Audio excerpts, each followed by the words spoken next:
All right, so a couple of things before we kind of get going here. So I put up an announcement. One of the TAs who usually has office hours right after class today had to move their office hours around, given something that came up. So I think it's try to do this from memory. I believe they moved them instead of 9:30 to 11, 10:30 to 12, or yeah, 10:30 to 12 or noon today. Okay.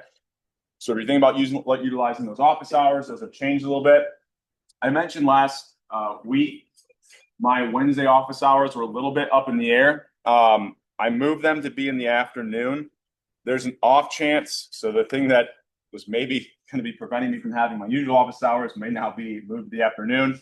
So keep an eye out later today, just in case those change again. I apologize for that. There's some personal conflicts that I'm trying to get ironed out. But either way, I'll kind of have a set pretty good chunk of 3 hours of office hours tomorrow.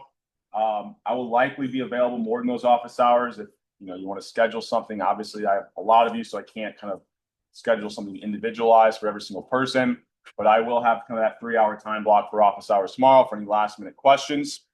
There are also an earlier announcement, and I'll post something after class today as well, just to remind you. There's those economics tutoring sessions tonight and Wednesday night that are over in Wiley Hall, room 329. I believe tonight they're from 6 to 8, and tomorrow they're from 6 to 9, or I might be flipping those in my head. But I'll get an announcement up just to kind of remind you of those, just an additional kind of time and resource as you're preparing for the exam, which is when? In class Thursday. So I've got some questions. Where is it at? Right here, right? How long is it? Class time, right? So we'll start right at 8 o'clock and it ends at 9:15, okay? So I'll hold off on questions for just a second. So are there calculator restrictions? I said this week one. What type of calculator can you have? A non-graphing calculator. Typically, all you should need is a four-function calculator, right? Addition, subtraction, multiplication, division. If you want, if you have a calculator used for every single class, it's like a scientific calculator, that's fine. Nothing that has the capability of storing it. All right, so when I'm walking around or the proctors are walking around, if they see a calculator that has those capabilities, what am I going to assume you're doing? Storing notes and cheating, right? So nothing that can kind of store anything. Very basic, as basic a calculator as you have, that's what you should be using. That's all you should need, okay? Obviously bring something to write with on Thursday.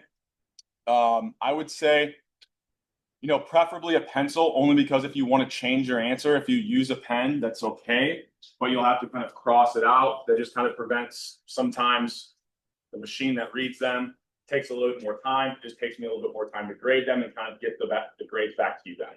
All right. So preferably a pencil, but if you have a pen, it's not a big deal. You can still take it. It's just if you want to change your answer, it's a little more cumbersome, right? Because you can't erase that, right? I will also have plenty of extra blank paper, right? So once we get the exams handed out, so it'll be me and I think 5 other proctors. I try to emphasize this, get here as early as possible. I'll be here probably at like 7:40, 7:45. My proctors will all be here at least 10 to 15 minutes early, kind of have everything ready to go so we can start right at 8 o'clock, okay? So we'll hand out the exams. Once the exams are handed out, kind of ask, say once the exams are handed out, if you want some extra blank paper, raise your hand. We'll kind of get some of this scratch paper handed out. You can write on the exam. There's like, areas in the margin. So by all means, if you don't want to wait around right away for extra paper and you want to write on the exam, you can do that. And if you need extra paper at any point during the exam, just raise your hand and ask for it. We can get that handed out. It doesn't have to be right after. It can be right any time during the exam. Okay. So we already mentioned that. The only other thing I did want to mention as well, and I brought this up last week. So the module 4 quiz was not reviewable until after the due date passed. So that should be, I had it set to release at 1 a.m. last night. So you should be able to go back and now review that module 4 quiz. The order in which I would review things is before we dive into material here. I believe I alluded to this last class. What's the first thing you should start reviewing and studying? Nobody was listening. So what's the first thing, all the materials we have, I said you should probably focus on first? I gave you 2 of them. The name of them should be very indicative that you should look at these first. The 2 practice exams, right? I give you these problems because these are the most representative types of problems. They are practice exams. This is like what you will see. Okay. Now the exam itself is 25 questions. I think those practice problem sets maybe have a few less on each of them. But the exam itself will be 25 multiple choice questions. Those are the types of questions, those practice exams, those are the types of questions you will see. So I would review those, make sure you feel very comfortable with those kind of going into Thursday's exam. If you want additional materials after that, I said I would start reviewing what? Module, what are some other questions you've had that are trying to test you on your knowledge? The quizzes, right? What is trying to prepare you for the quizzes? Then the practice problems, right? So this is kind of the order in which I would start reviewing things. Practice exams, module quizzes, practice problems for those quizzes. You really want to then go back, maybe go back to the in-class quizzes we've used, some of the module reading questions. Now, the order in which I'm telling you to study these, the kind of difficulty is going down, right? So those quizzes aren't meant to be as hard as necessarily the exam questions might be, which is why I give you those practice exam questions. Those will be very representative of the difficulty and the types of questions you see on the exam. Okay? So that's the order in which I would kind of study things or prepare for this exam on Thursday. I kind of mentioned the resources in terms of office hours, those additional help sessions, any other things kind of logistically about the exam before we just dive into material.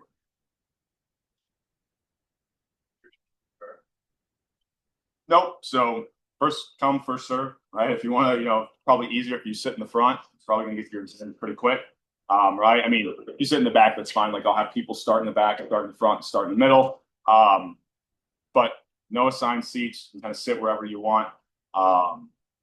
Just as long as you're here at 8 a.m. so we can make sure we get things handed out pretty quick. Any other logistics questions here? So I was a little bit worried for the number of people that stopped by my office hours yesterday, how this exam is going to go. But for everybody here, hopefully this will be a very fruitful kind of class to be in, okay? So before I just pick and choose, because I don't know what you're having the most difficulty with, are there any questions over either practice exam that people would want to review? And it could be old quiz questions as well, but once again, I would focus on any questions you have in the practice exam first. Yeah. On practice exam 1. Yeah, so if we're looking here, and this is where if I'm thinking about content on this exam, whoa.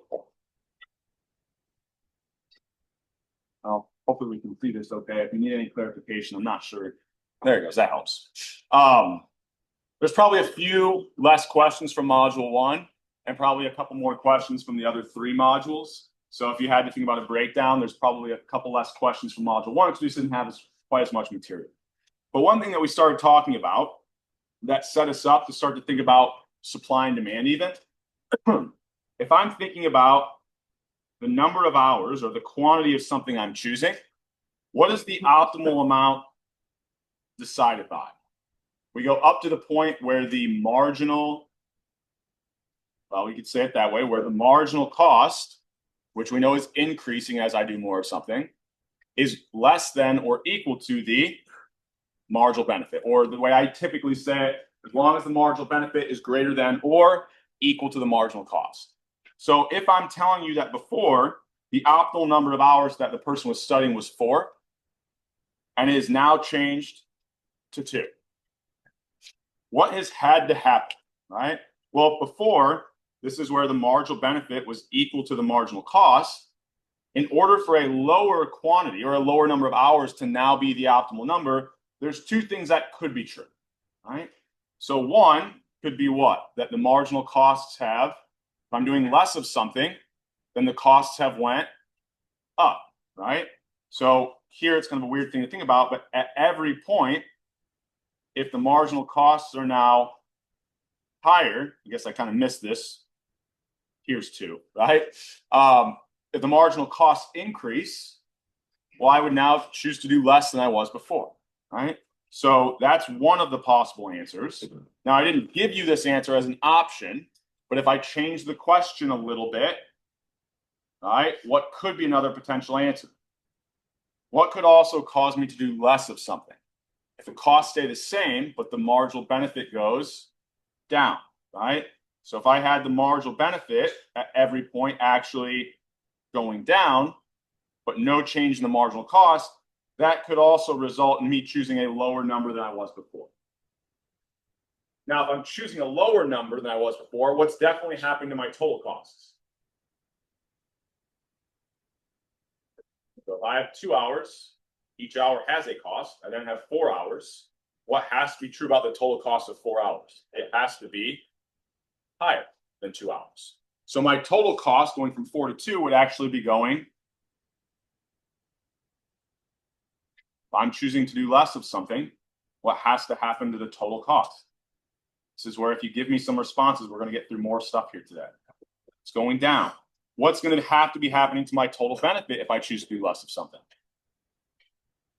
Doesn't go up, right? The total benefit, if I add up the benefit from the first 2, comparing that to adding up the total benefit of the first 4, it has to be lower, right? So this is where we want to make this distinction between total costs and total benefits and the marginal costs and the marginal benefits, okay? Any questions on that? The answer. Any other problems you want to see worked through here? Yeah. On the same practice exam? 1. Yep. So we look at number 5. We're coming down here. Okay. So I can almost guarantee you, I can guarantee you, that you're going to see a problem that looks like this, right? So we're given some information about 2 people and 2 goods they can produce. The way that we had these tables, these are the numbers using all of their resources. They can produce either 24 hamburgers or using all their resources, 8 steaks, right? So these are kind of the extreme points of each individual's production possibilities curve. So if we start to think about which of these points are going to be on our economy-wide production possibilities curve, we're adding up the 2 individuals, okay? So here, and I'll kind of shorthand this since we've got it on the actual practice exam, but I had 2 people, what? Teresa, Carrie, hamburgers, steaks, and I've got what? 24, 8, 40, and 10, okay? So what I eventually want to do is think about, okay, let's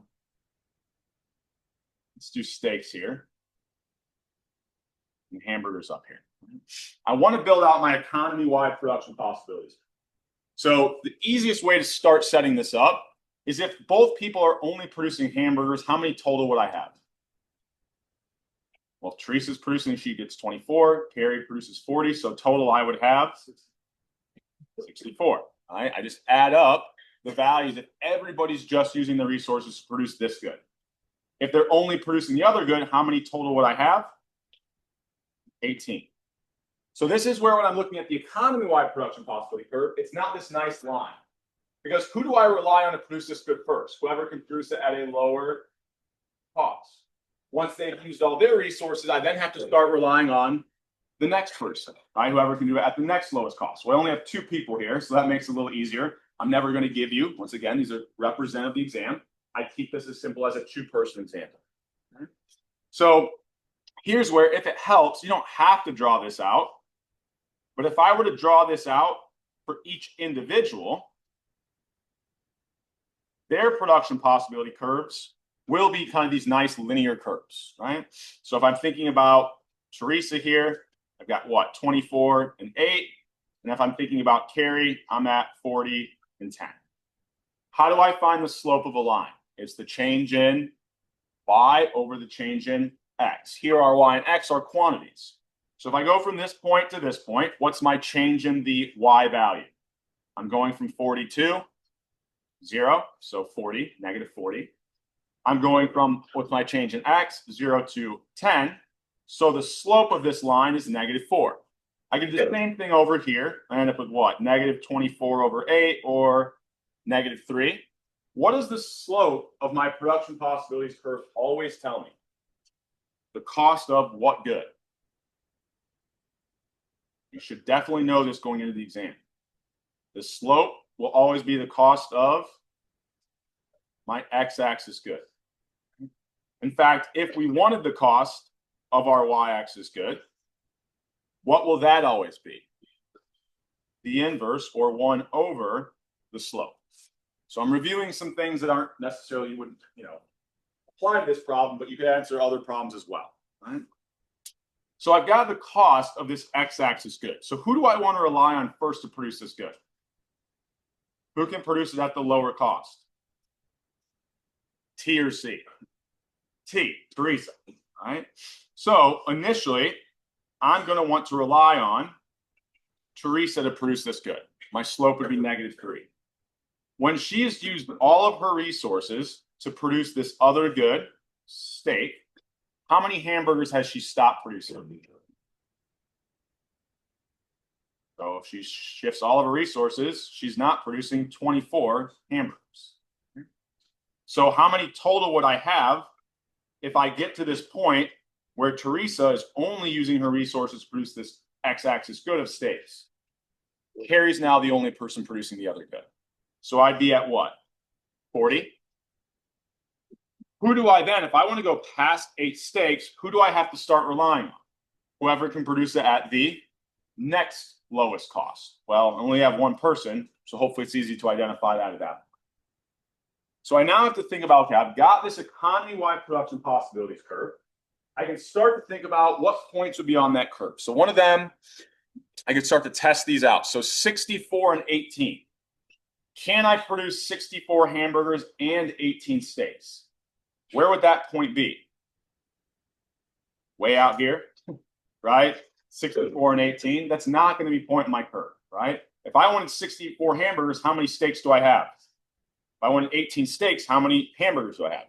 0, right? So that one doesn't make any sense, okay? What about 52 and 6? Okay, well, this one's a little bit trickier because if I wanted steaks to be 6, where would I be at on this curve? Well, to get those first 6 steaks, who am I relying on? Teresa, the person whose cost for every steak is 3 hamburgers. So what's the total number of hamburgers I'd have to give up if I want 6 steaks? If each one cost me 3 hamburgers, I'd have to give up 18. 64 minus 18 would be what? 46. If I'm doing math in my head correct. Am I doing math in my head correct? 54. Yeah, right. 46. Did I say 48? 46. So this is going to be a point that's on the curve. So what? 52 and 6 is actually going to be up here. That's not a point on my curve. The next point I have is 40 and 8. Well, if I've built this out correctly, this one's a pretty easy one to check. Is 40 hamburgers and 8 steaks on my curve? That's that point in the middle. In fact, on a lot of times on these problems, just identifying just kind of 3 points, the extremes, will help me answer these questions a lot. Okay? And then we could test the final one if we wanted to as well. Hopefully it's not in the curve because I was looking for which one is on the curve and we already found it. But let's say I didn't give you this nice easy point, which I might not do. If I wanted to know 24 hamburgers and 10 steaks. Well, if I was at 10 steaks, where would I be at on my curve here? Well, now I'm relying on Harry. So if I want to go from 8 to 10, I have to have him produce these 2 additional steaks. So what's my total cost going to be? 8 hamburgers.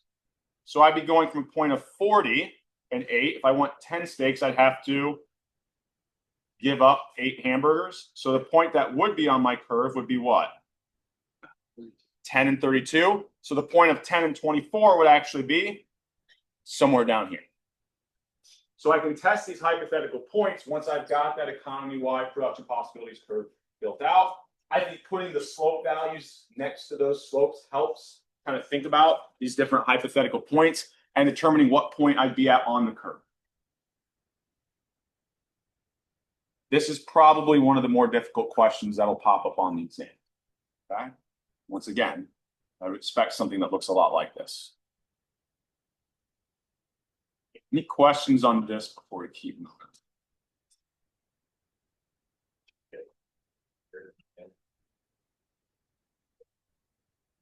Well, that would give me this point, right? If I look at who has the comparative advantage, that's the person I'll first start relying on to produce that x-axis good, because what is a comparative advantage? Having a lower cost. So if I look at the person that has a comparative advantage here, that would be what? Teresa has a comparative advantage in steak production? Yes. I could then think about that kink point, or the point where the slopes change, will be where both people are only producing what they have a comparative advantage in. Any other questions on this before we keep moving? Does that answer your question? So I see like consistent comparison of the track rates states, right? And then areas the comparative advantage when you have to in that point is still the options. Yeah. That way we can do it. Well, that is going to be a point that's on the curve, but if I didn't give you that point, let's say I told you this. Let's say is the point, let me think here. So if I went 12, I'm going to have what? 4 times 4, 16. Let's say instead of giving you that point, I gave you the point of 16 hamburgers and 12 steaks. Is that point on my curve? Well, if I want to go from 8 to 12, who am I relying on? Carry. Each steak is costing him 4. So what's the total cost? 4 times 4 or 16. So if I lose 16, the point I would be at on my curve is 12 and 16. So I don't have to give you this as one of the points. That will always be a point on the curve, but that doesn't necessarily mean that the answer is always going to be that, right? I might not give you that as a potential answer. Yep. Is that what you're? Yeah.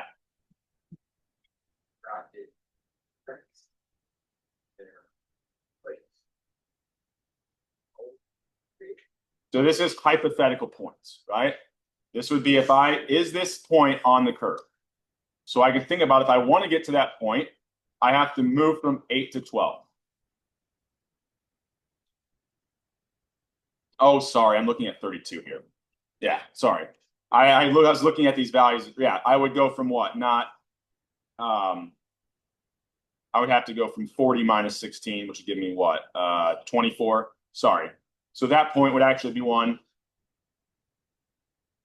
that is not on the curve, right? But I could test all these different hypothetical points was kind of what I was trying to get there. Sorry, I was looking at 32 and not realizing that wasn't.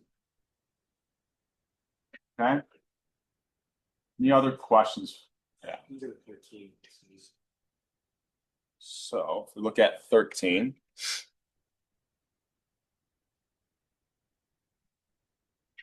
So here we're starting to think about shifts, right? So I've got new homes. The expected price is going to decrease in the future by producers. What's going to happen to the current equilibrium in price? Okay. So anytime I'm thinking about these things that would either shift supply or demand, I'm thinking about what? I have an increasing supply curve and a decreasing demand curve. Why is that the case? What does supply represent? I almost said it. Marginal cost. What does demand represent? Marginal benefits. So our equilibrium point is always going to initially be where that supply and demand curve intersect, right? Or where the marginal benefit of the last unit is equal to the marginal cost. It goes back to whoever asked the first question, right? It goes back to that idea. Okay. So I'm going to start out. Here's my initial equilibrium price and quantity. Now, this is where we want to pay attention to keywords. I said in this problem, the producers. So before I do anything, the only thing I should draw on this graph is a shift in what? Supply. If I see this word producer, it's a shift in supply. If I see the word consumer, I know I should only be drawing a shift in demand. So here I know I'm shifting supply, but how is it shifting? Okay. Well, if future prices go down, here's where it gets tricky, because we often think as consumers, we have to put ourselves in the mindset of a company, a producer. If I think the price of something is going to be lower tomorrow, when do I want to sell it? Today or tomorrow? Right now. So what's going to happen to my current supply? Current supply would actually go, if I want to supply it today, it's going to go up, right? So what does an increase in supply look like? So this is where I said, be careful when we're thinking about shifts. The rule of thumb I would use for either supply or demand, because when we shift it, instead of thinking about upward or downward shifts, we said increases are always going to be shifts to the right? So it doesn't matter if it's supply or demand. Think of increases in either one are shifts to the right, right? Or getting further away from this 0 point. Decreases in either supply or demand, we're gonna, I think what helps is if you use this terminology of it's getting closer to 0 or shifting to the left. If you start to think about upward downward shifts, we'll see why in a second, this can kind of lead you to the wrong answer. Okay? So if current supply is increasing, that's going to be a shift to the right, or my supply curve is going this way, right? Further from 0. Now, why is that counterintuitive? Because if I use upward or downward, what does it look like supply is doing? Moving downward, even though it's an increase in supply. Which is why I said, don't think of this as upward and downward shifts, thinking about it as rightward shifts are increases, leftward shifts are decreases. And the reason why is because we're moving further away or closer to 0. So where's my new equilibrium? Where does my new supply curve hit demand? It's going to be out here. So what has happened to my equilibrium, price and quantity? Quantity has went up, price has went down. Okay. So this is where, if you had drawn this out, you thought, okay, expected prices, if consumers don't want to buy, read the question carefully. I'll always include these words of producers or consumers. As soon as you see that word producer, it should only be a shift in supply. You see that word consumer, you should only be thinking about shifts in demand. And then you kind of have to draw out those shifts and kind of see what happens to the corresponding quantity price. Now, I've had people ask me, can I just memorize this? Because a supply increase will always cause the price to go down and the quantity to go up. You can memorize this, but if you try to use rote memorization for every single thing in this class, I think you're going to get confused and it's going to be easy to make mistakes. I think the way that you can solidify these ideas and make sure you're kind of getting to the correct answer is drawing them out. Any questions on this one before we keep moving? And you should know all the determinants of demand and all the determinants of supply and how those things would shift our supply and demand curve, right? Which is why you probably see a few more questions related to those concepts, because there's quite a few of those things that we talked about. There might be 3 or 4 questions related to these shifts. Any other questions people want to see work through here?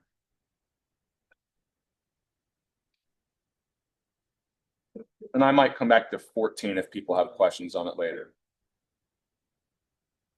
Okay. So 22, this is where it doesn't matter. So here I gave you a price elasticity of demands. Yes.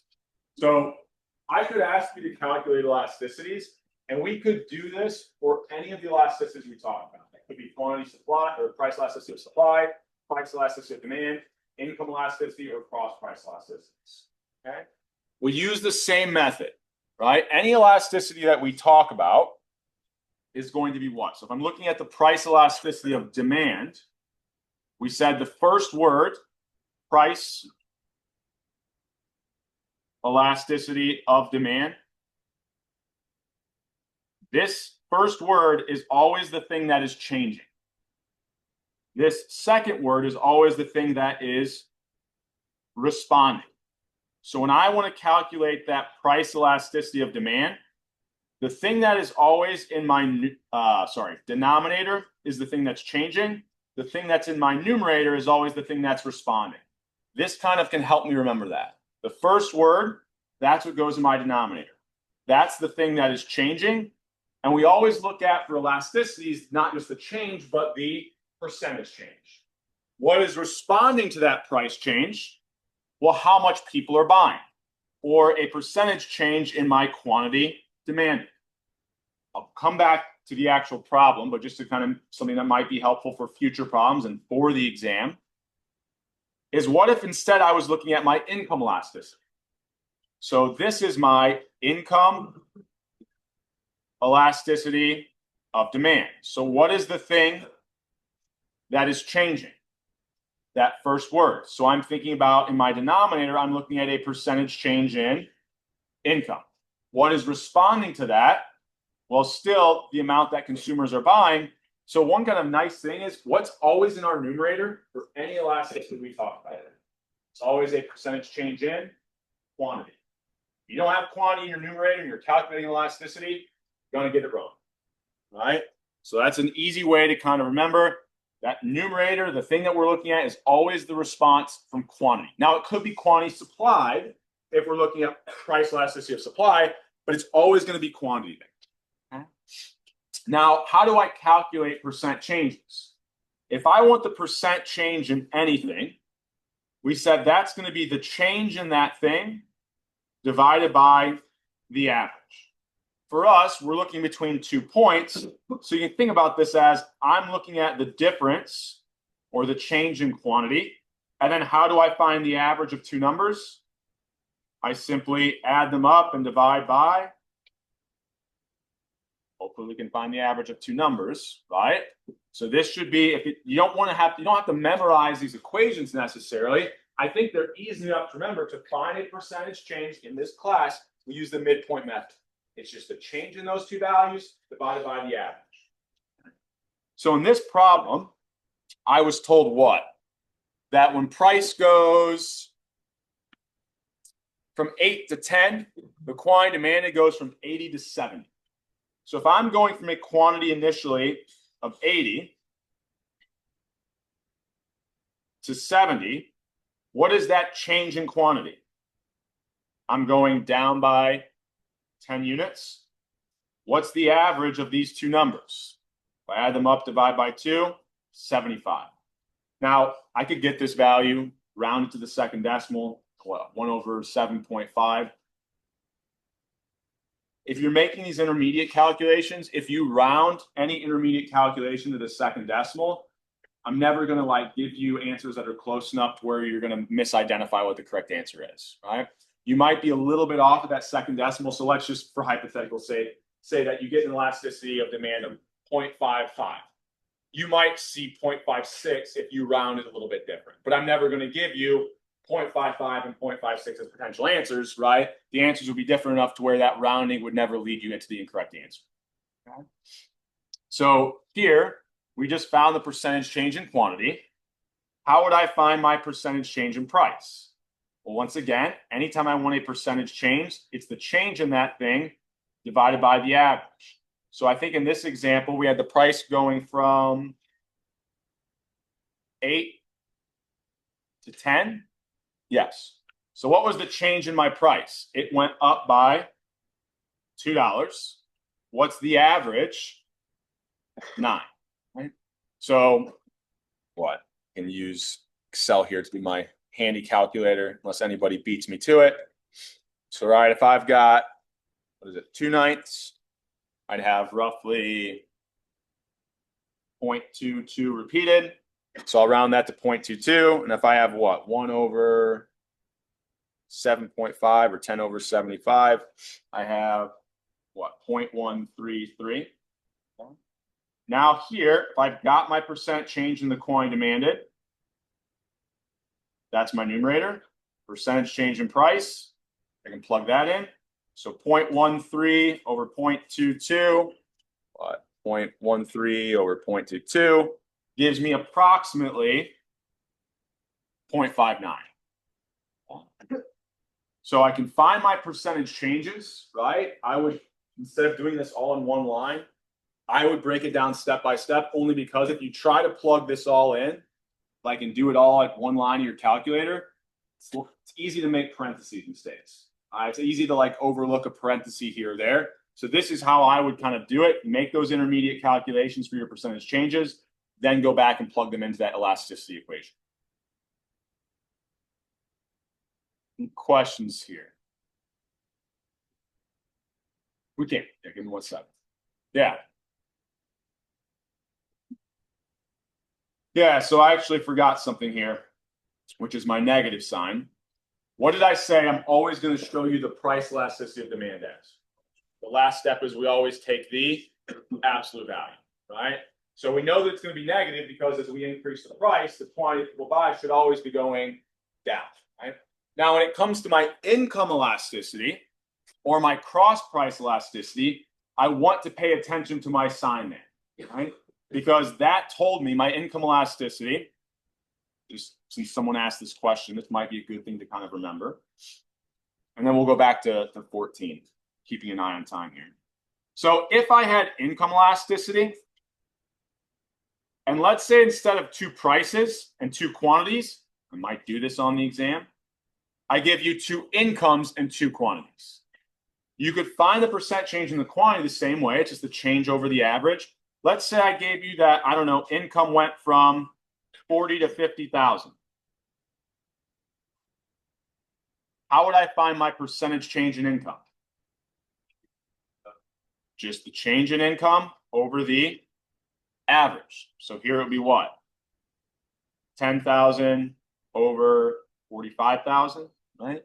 So I still use that midpoint method the same way. It doesn't matter if I want to find the percentage change in price, percentage change in income, or percent change in quantity, right? It's just 2 values. I look at that change divided by the average. Now, if I'm looking at this, and let's say I see an increase in income. As a result, I see the number of units people buy, consumers, also goes up.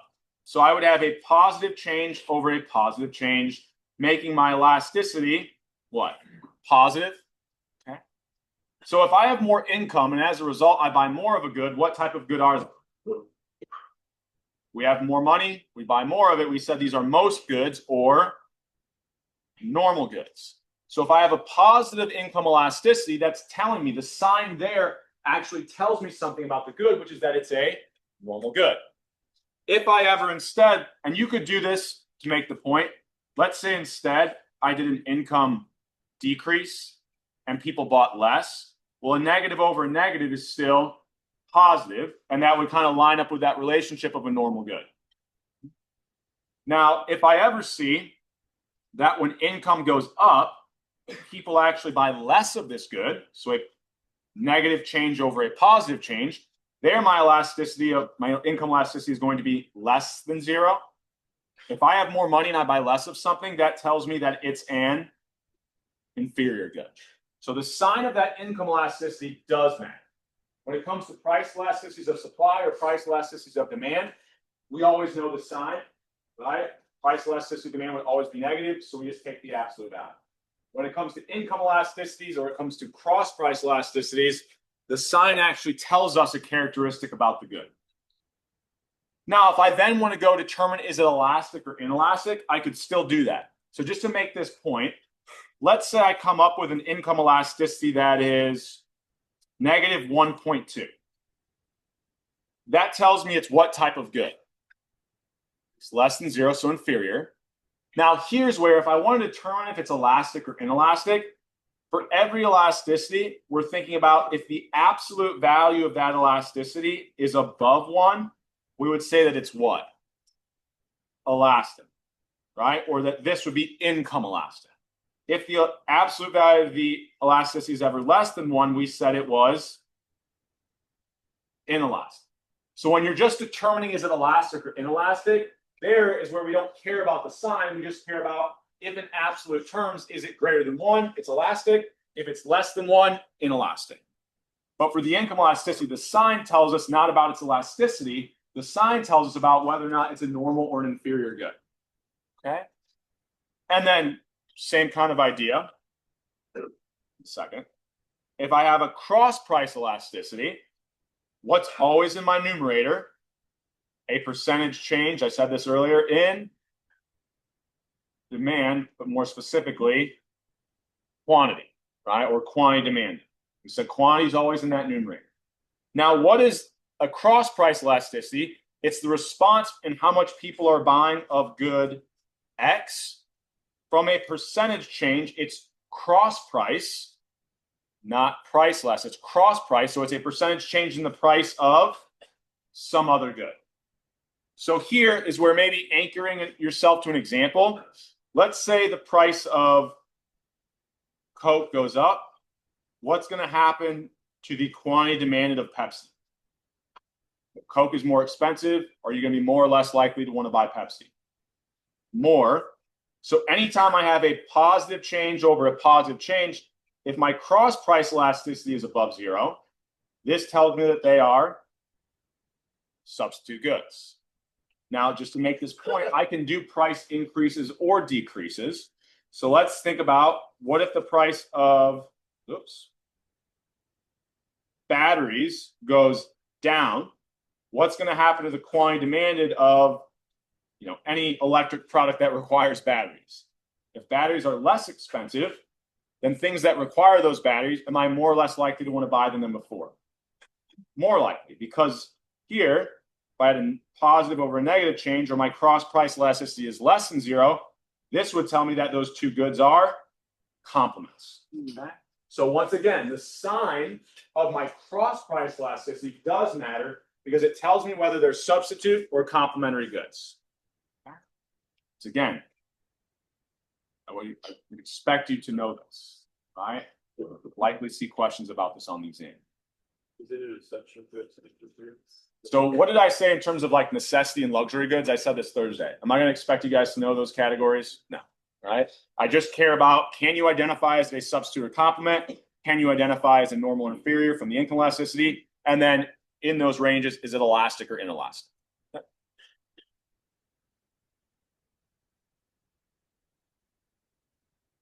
14? You guys speak up. I'm asking. 14. Okay. Yep. So, and this I think was the question that someone over here wanted to look at as well. There you go. So, question 14. We're going to go back to thinking about changes in supply and demand. Right. So, I'll there we go. We'll look at it and we'll kind of switch back here.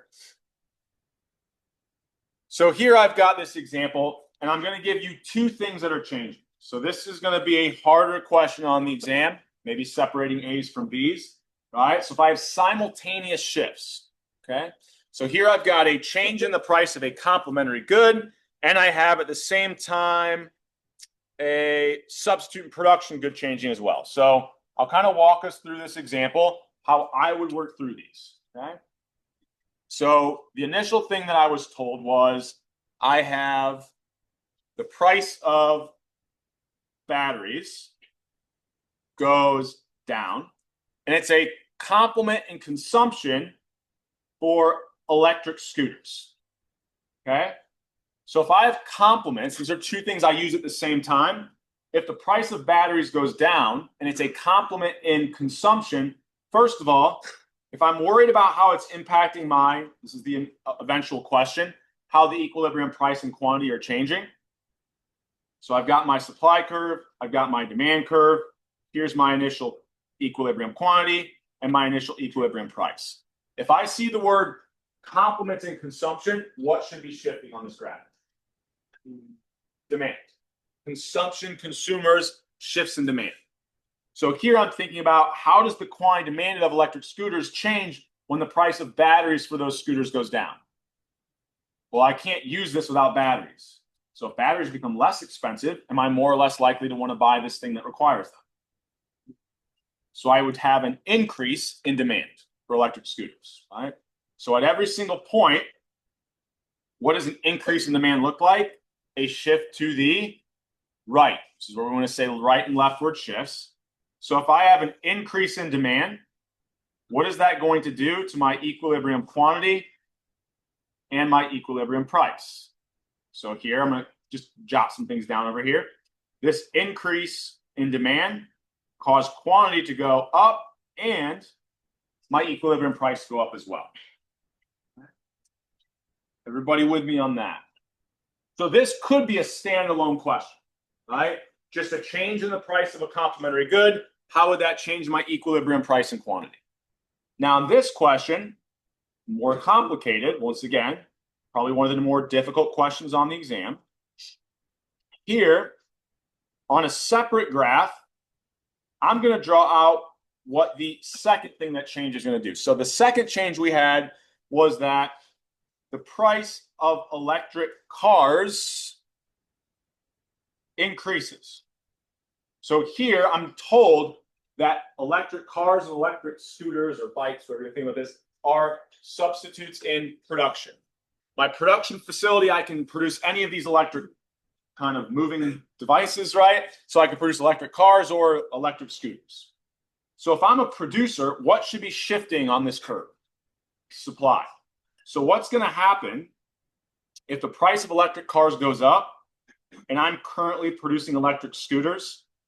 What's going to happen to the supply of those electric scooters? Well, what do I want to produce more of if I'm a company?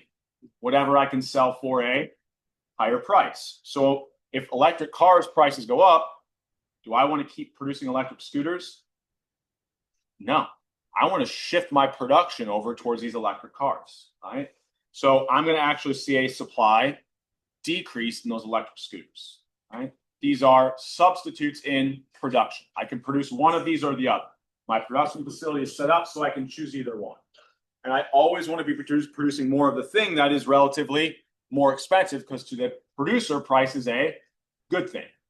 So here, if I have a decrease in supply, that is what type of a shift? Leftward, right? We said getting closer to zero, this leftward shift. So my new supply curve is here. Where is my new equilibrium, where supply is equal to demand? So what has this supply decrease done? It has caused my equilibrium quantity to go down. What did it do to my equilibrium price? Pushed it up.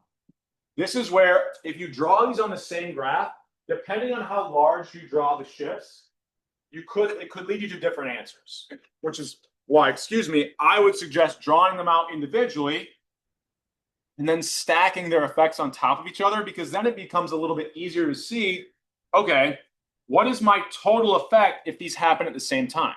So on their own, these could be standalone questions, right? But if these two things change simultaneously, what do I definitely know is going to happen to price? If they're both increasing price, I know that the new equilibrium price has to be higher. But these have different effects on quantity. So what is the equilibrium effect on quantity going to be? Question mark. Indeterminate. We cannot determine, right? So whenever you have simultaneous shifts, this may be a good thing to remember. Anytime you have simultaneous shifts, something will be indeterminate. Could be price, could be quantity, depends on what types of shifts we have.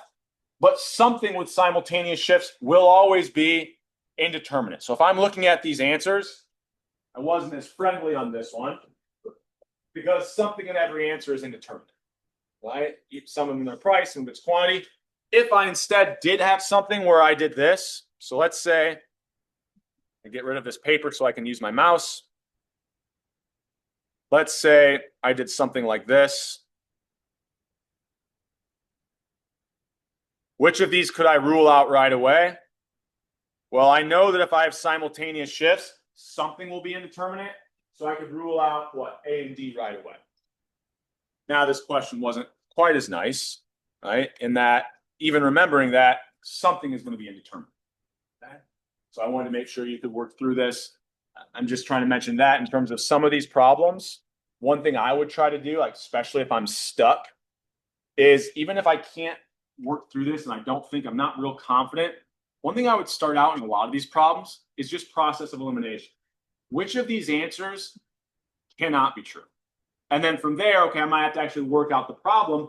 But let's say I have no idea how to solve a simultaneous shift equation or simultaneous shift problem, but I can remember that something has to be indeterminate. Well, if I rule out the ones that don't have indeterminate, at least now instead of a 25% chance if I guess, maybe now I have a 50%. Now, that is not a method for getting a very great grade on the exam, but that is a way in which these questions are having a hard time with. Just a test taking technique I would suggest to all of them, right? If I'm really stuck on this problem and I'm not exactly sure, let's just see if I can rule out some of the answers, right? And if I have to guess, giving myself a better chance at guessing. Once again, it's a test taking technique. It's not, always going to result in you necessarily getting the answer correct, but it helps you have a better guess. All right. Any other questions on that one before we keep moving here?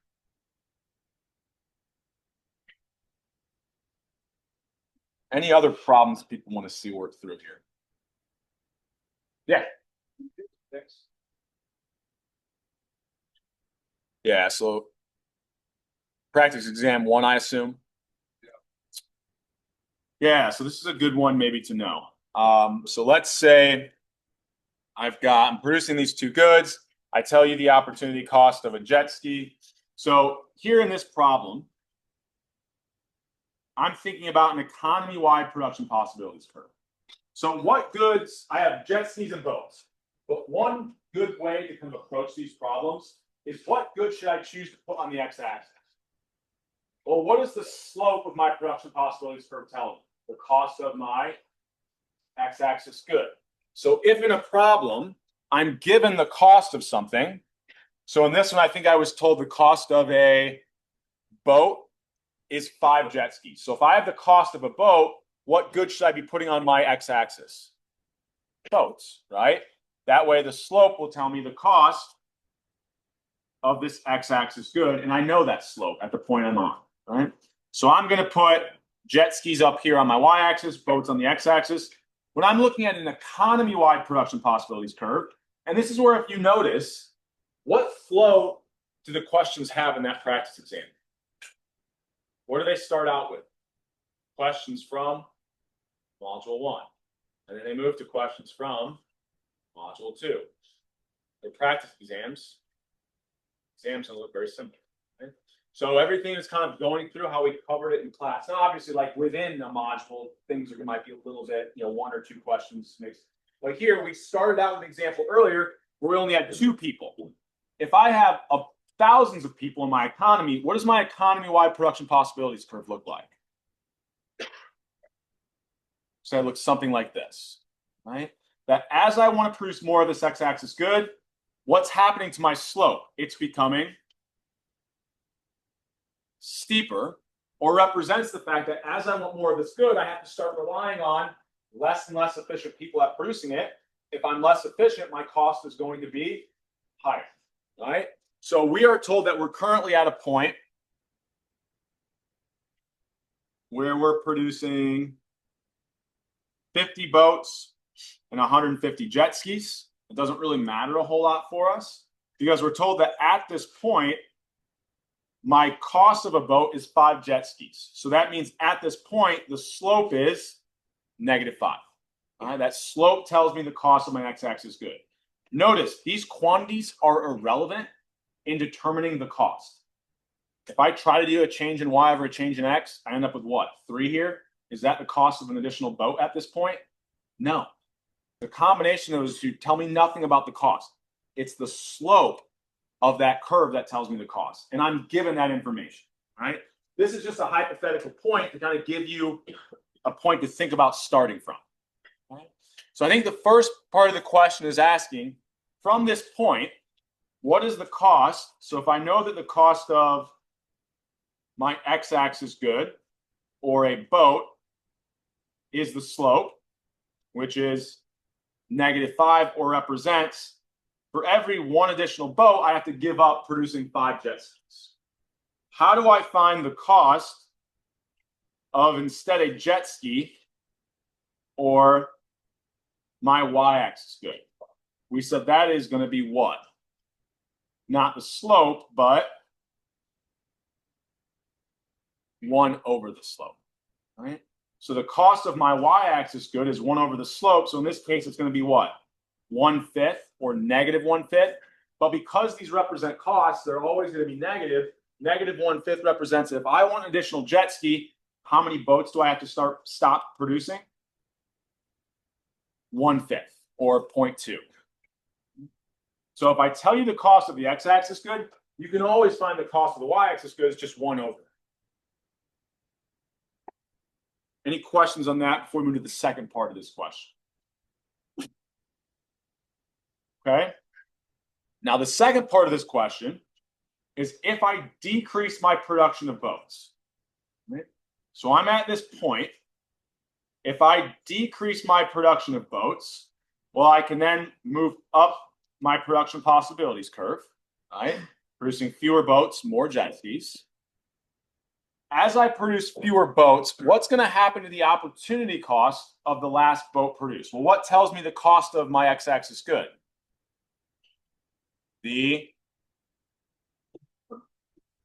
Got to know this. Everyone in unison should be saying the cost of my x-axis good is the slope of my production possibilities curve. All right. So what is happening to my slope as I produce less of this x-axis good? It's getting, if I produce less, it's getting flatter. Right. So what's happening to my cost? What's the slope of a completely flat line? The slope would be 0. So what's happening to my costs as I produce less of this good? It's getting closer to 0, or it's going down. If I produce less of this good, the slope tells me the cost of it. As I produce less, that slope is getting closer to 0. My costs are getting lower and lower. So as I produce less of the x-axis good, my cost of that x-axis good, or in this case, the cost of my boat, is going down. And the reason why is because as I produce less boats, what am I producing more of? If I produce fewer of the x-axis good, I'm now producing more of the y-axis good. If I produce more of something, who do I have to start relying on? Less and less efficient workers. So as I keep producing more and more of jet skis, I start to have to take the workers who were efficient at producing boats, switch them over to jet skis. I'm going to be giving up a lot of boat production to just get that one additional jet ski. Right?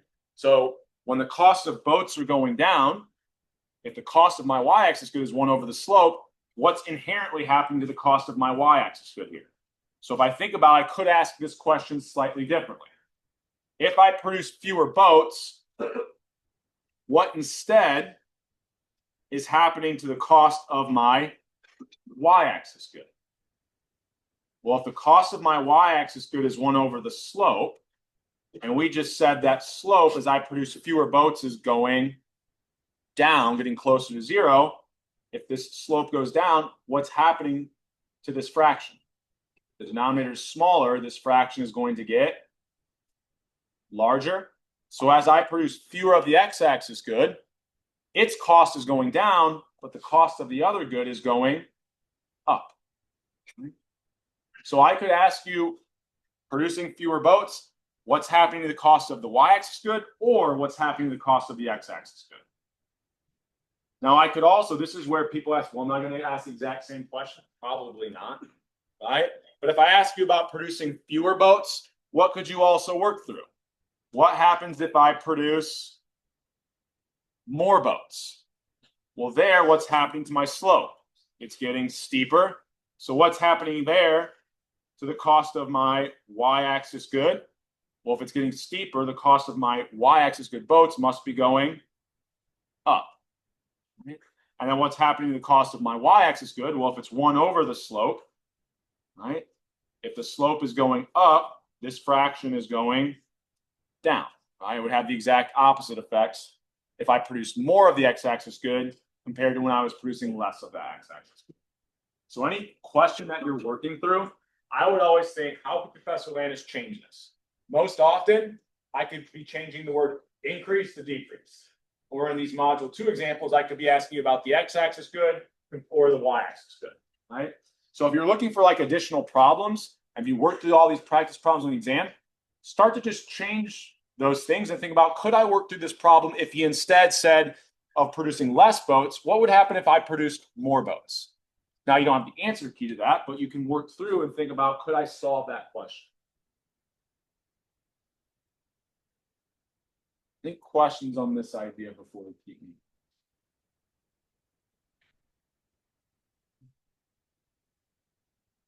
Any other problems people want to see worked through?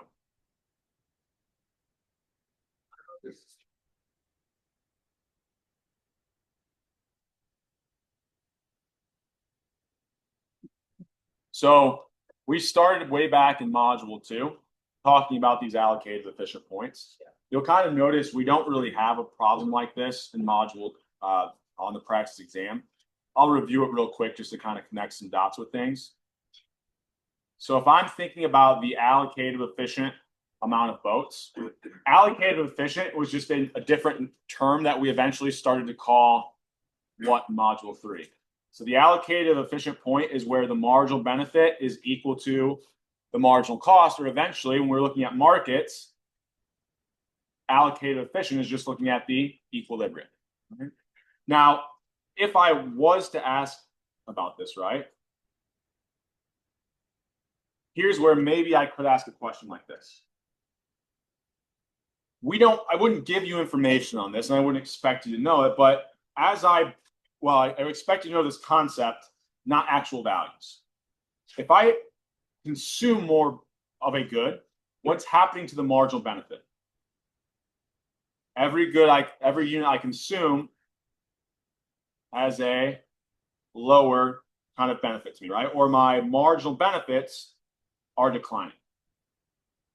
Now, as I produce more of this good, what's happening to the costs?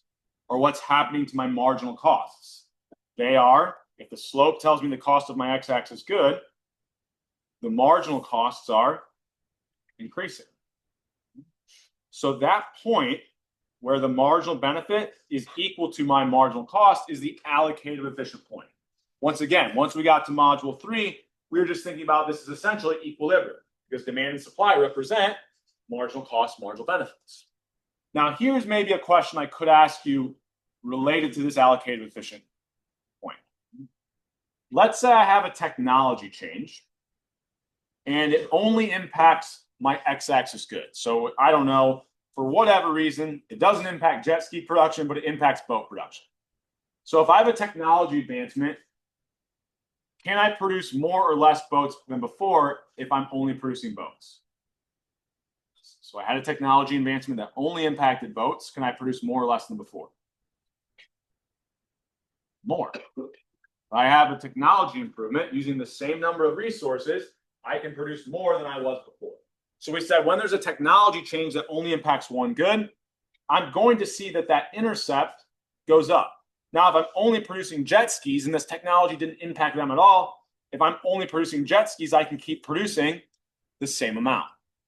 So here, what's going to be happening, and I'll give you some intuition, but we can get it from the graph. If I have a technology advancement, what do you think that does to the cost? So think about it this way. If I'm producing a certain number of boats and I have to have 50 workers, if I now have a technology advancement that makes it easier to produce those boats, am I going to need more or less workers than before?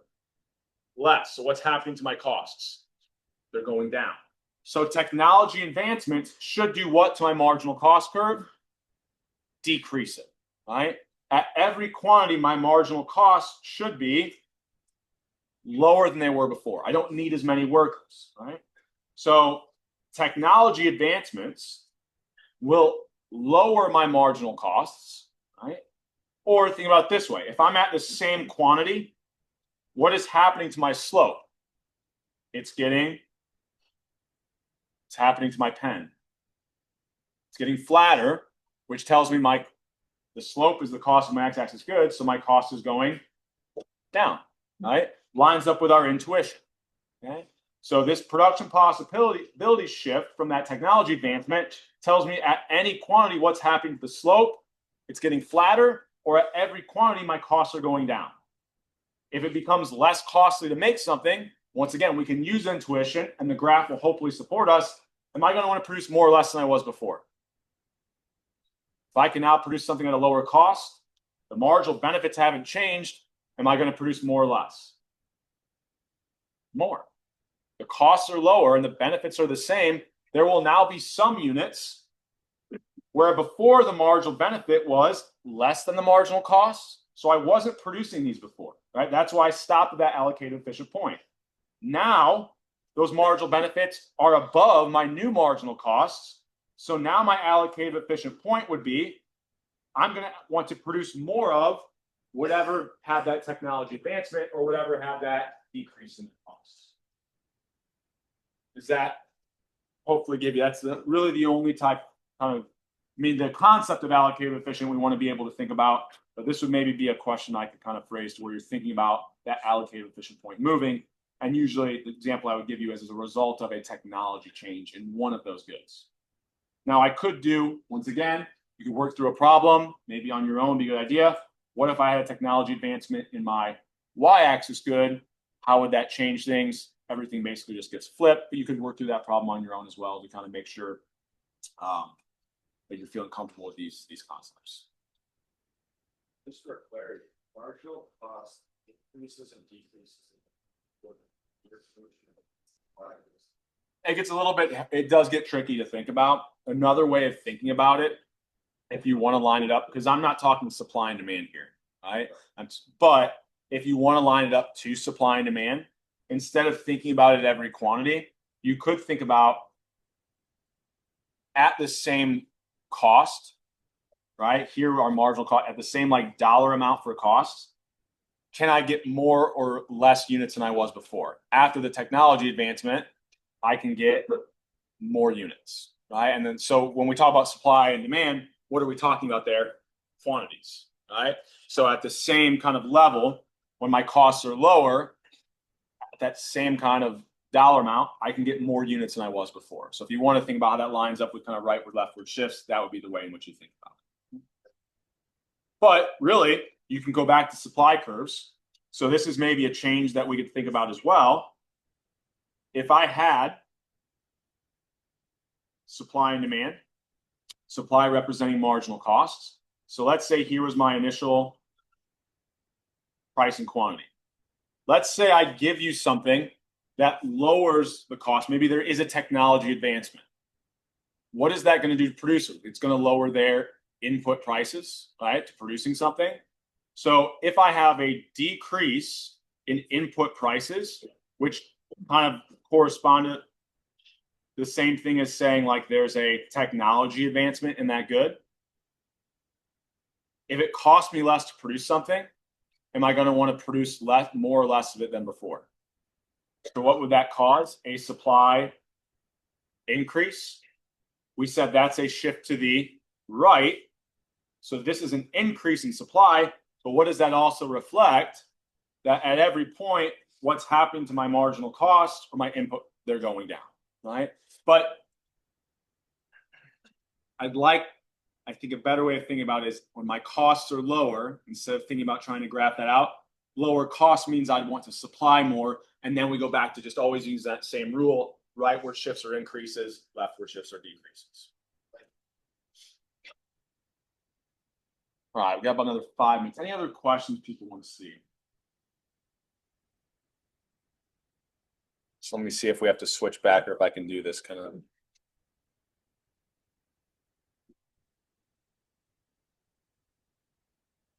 Okay. So here I'm just giving a couple statements, right? So what I would do on a problem like this is just kind of write out what information I'm given, right? So you said 20, right? Yes. Okay. So if I've got what? The price of textbooks are going up by 50%. So what automatically do I have? I have my percentage change in price, right? This is equal to 50. I'm not even making you calculate it using the midpoint method. So I'm telling you that the quantity supplied goes up by 30%. So my percentage change in the quantity supplied is going to be that it's going up or positive amount by 30%.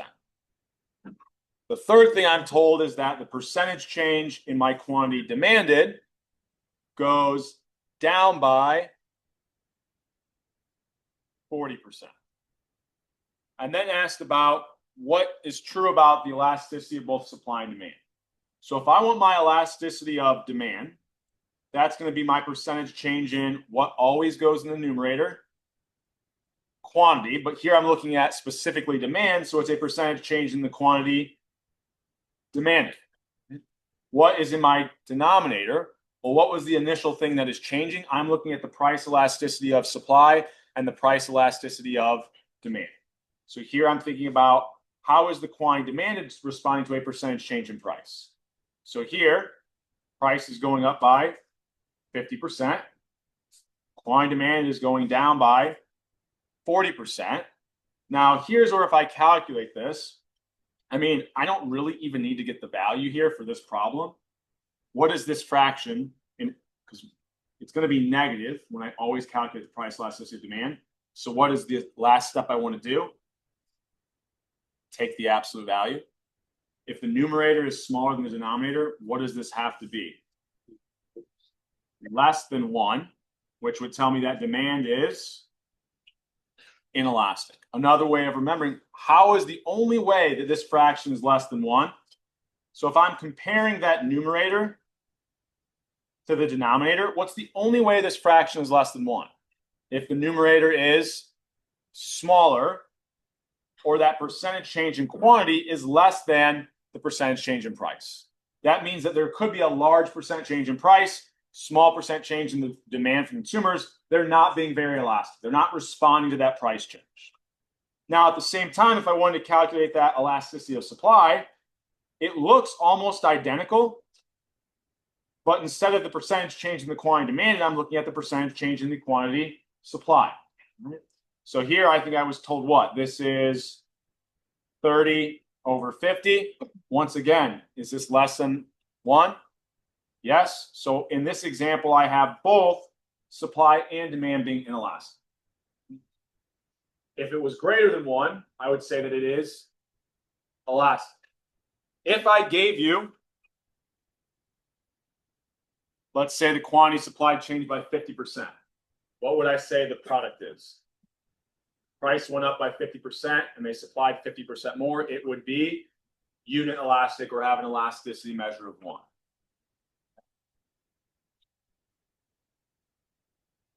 All right, so we've got a couple minutes left here. So some things I want to say instead of probably have time to work another problem. Are there any other logistical questions about the exam on Thursday? So we should have, yeah. So when you turn the exam in, you'll show your Crimson card. So once the exam gets going, thank you for asking. I assume hopefully we'll have it on you, but I'm glad that you asked. You'll turn them in up front. When you hand your exam in, if it's to me or one of the proctors, they'll ask you for your Crimson card. Okay. I know that sometimes people will forget them. If you can pull it open on your phone, that's the only time you should ever have your phone out during the exam is when you turn your exam in, if you have to pull up that Crimson card. Okay. If I see a phone out at any point during the exam, what do you think I think you're going to do? I will take your exam. So that phone should not be visible. It should be put away. The only time your phone should be out during the entire exam, as you're putting it in to show your Crimson card. You want to do it through your phone. Okay. Other than that, one question I would make sure I review, probably one of the more difficult questions on the exam that we didn't have time for today, just to mention it, is that relationship of elasticity to total revenues. All right. Highly likely to ask you a question that looks like those in the practice exam about that concept as well. Okay. So other than that, good luck with studying. Feel free to email me. I'll try to get response out as quick as possible. Otherwise, I will see you on Thursday for the in-class exam.